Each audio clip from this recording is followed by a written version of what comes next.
Hello sir, নমস্কার। বলছি আপনি যে এয়ার ফেন্সটা লাগাচ্ছেন এই স্কিনের মধ্যে কোনো সাইড ডিফেক্ট কিছু আছে? ক বছর ধরে লাগাচ্ছেন, ক মাস ধরে লাগিয়েছেন, সেটা একটু বক্তব্য বলুন। আচ্ছা, আমি নিয়ার অ্যাবাউট 1.5 বছর হয়ে গেল প্যাচ ইউজ করছি।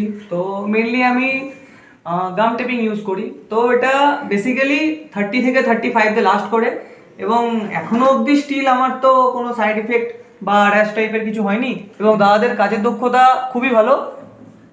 বলুন। তো আমি দাদার কাছে সেকেন্ড টাইম ভিজিট করলাম সার্ভিসিংয়ের জন্য। তো প্যাচটা আমার বাইরে থেকে পারচেস করা। তো দাদাদের কাছে এসে আমি দেখলাম যে দাদাদের প্যাচের কোয়ালিটি খুবই ভালো এবং প্রাইসও খুবই রিজনেবল।